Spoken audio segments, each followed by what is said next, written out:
Contrairement à ce que l'on pourrait penser, l'investisseur individuel possède 3 avantages décisifs sur l'investisseur institutionnel pour gérer son portefeuille d'actifs. Et je vous propose dans cette vidéo de découvrir lesquels. J'entends souvent dire que l'investisseur individuel n'a aucune chance de gagner en bourse car il ne possède pas les mêmes outils et les mêmes informations pour prendre ses décisions que l'investisseur institutionnel.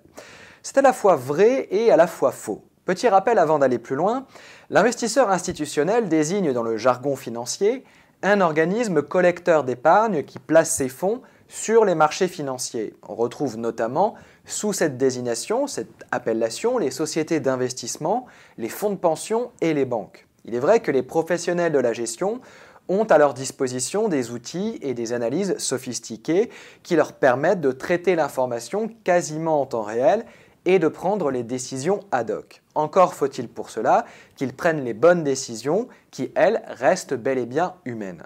Et comme chacun sait, l'erreur est humaine.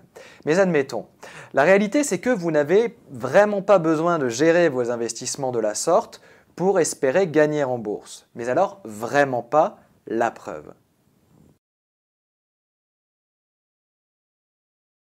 Le premier avantage du petit investisseur sur l'investisseur institutionnel, c'est que le premier cité peut rebalancer son portefeuille comme il l'entend, en proportion et en temps voulu, sans avoir à subir les foudres de clients mécontents parce que leurs investissements n'ont pas atteint la performance annuelle souhaitée.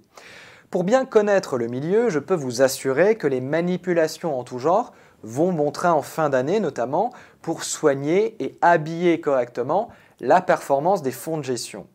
La gestion de fonds reste avant tout une opération marketing où il importe davantage de savoir présenter les choses aux clients. La performance est bien souvent anecdotique puisque le paradigme de la finance moderne ne permet pas de faire mieux que le marché sur le long terme. Il est déjà suffisamment difficile de gérer ses propres investissements sans avoir en plus à devoir gérer ceux d'autres personnes. Pour reprendre l'image de William Bernstein dans son livre The Intelligent Asset Allocator, c'est un peu comme être le chauffeur d'une Rolls-Royce dont le propriétaire serait assis juste derrière vous, vociférant et vous invectivant en permanence pour éviter de percuter les autres voitures.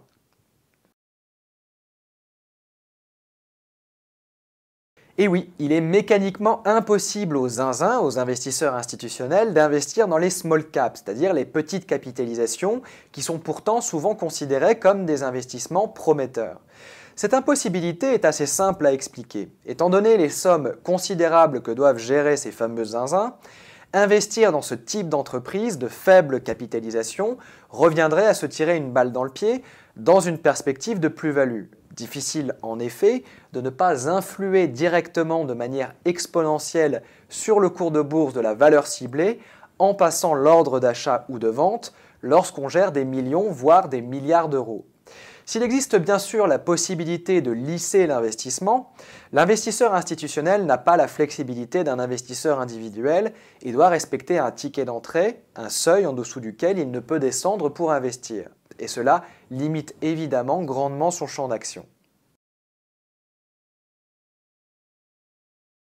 Même les investisseurs les plus reconnus ont leurs mauvais moments. Il arrive aussi à Warren Buffett de se tromper.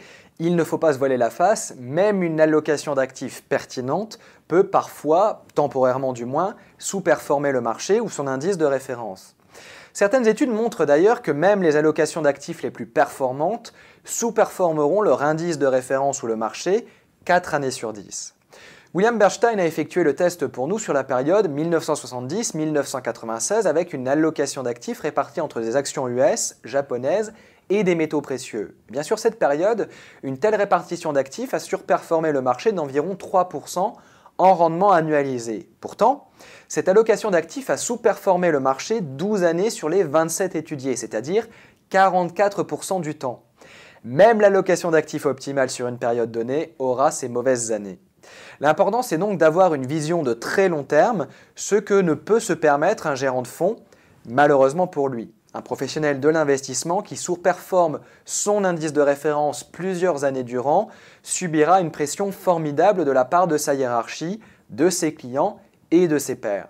Ne soyez pas impatient et ne vous laissez pas tenter par ces fonds à la mode qui battent le marché quelques années de suite pour finalement s'effondrer et obtenir un rendement annualisé inférieur à celui que vous auriez obtenu vous-même en gardant la tête froide. N'importe quel professionnel de la gestion est capable de battre le marché sur le court terme, voire sur quelques années. Aucun ne l'a jamais fait sur le très long terme. Faites-vous confiance et apprenez les bases de l'allocation d'actifs. Vous disposez d'atouts décisifs pour mieux gérer vos investissements que n'importe quel professionnel. L'important est de développer une stratégie de long terme et de maintenir le cap, et ce sera sans aucun doute l'écueil le plus important auquel vous serez confronté.